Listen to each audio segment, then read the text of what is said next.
Multicultural Hall, Westminster, snooker was the sport, and the contestants for the world title were introduced by that famous exponent of the game, Joyce Gardner. Contestant Joe Davis, snooker champion of the world and 19 years holder of the title.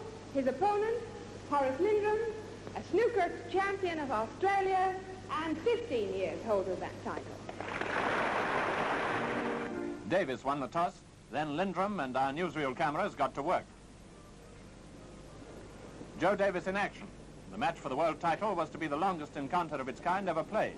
It would last a fortnight and consist of the best of 145 frames.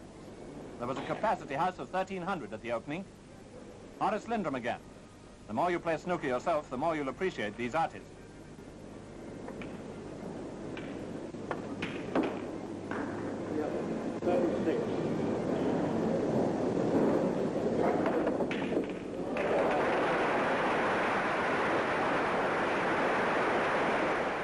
Now the title holder, and presently he leaves Lindrum with one of those little problems which you or I would find it rather difficult to work out.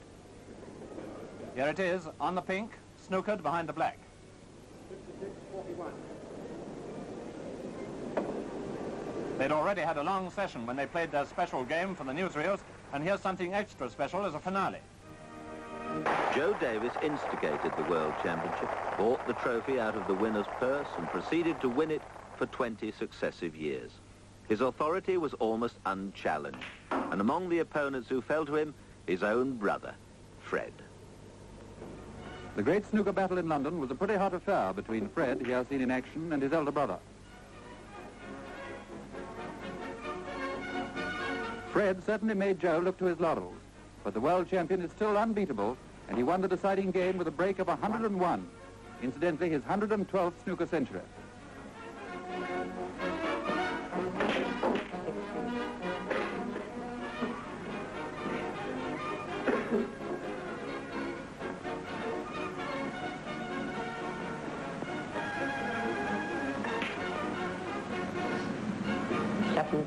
Looks easy enough, doesn't it? Well, that's how Joe Davis carried off the event, which he has won every season since it began in 1927. It was the only time the Davis brothers met in the final. Joe beat Fred by 37 frames to 36, a marathon match, as they all were in those days. But the honours of the match were fairly evenly shared, even if the cup was presented by Lord Iliff to Joe. He himself does not underestimate his young brother's skill. But I'm in rather a difficult position regarding my brother. As you know, I did teach him in the early days. I treat him as a protege of mine. But I don't know whether I like it or not now.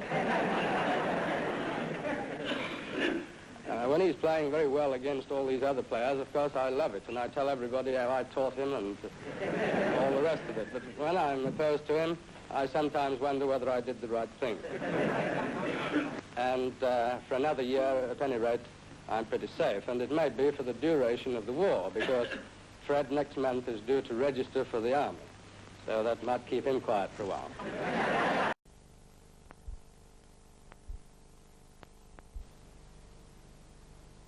I should like to go on playing all day for you, but you will appreciate that space will only permit me playing 4 or 5 shots. Thank you.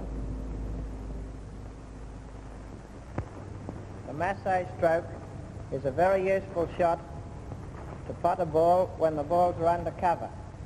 Pot the red.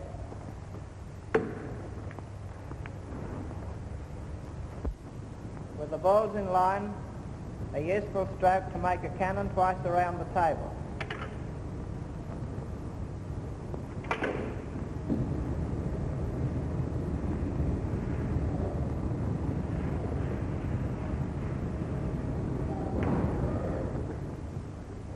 The nursery cannon game, showing you how to take the balls around the corner of the pocket.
Walter Lindrum reached supreme perfection, mainly with his nursery cannons making a break of 4,137.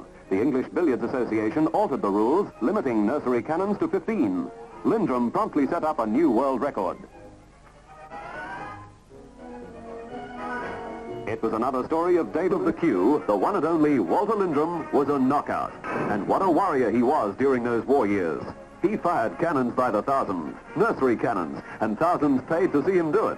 The gate takings going to the Comforts Fund. Lindrum travelled the length and breadth of Australia, demonstrating his uncanny and unmatched mastery of billiards.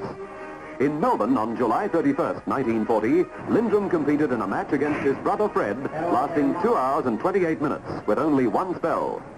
Despite the new rule limiting consecutive cannons or hazards to 15, he set a world record break of 3,361. And when it came to trick shots, it was in the bag.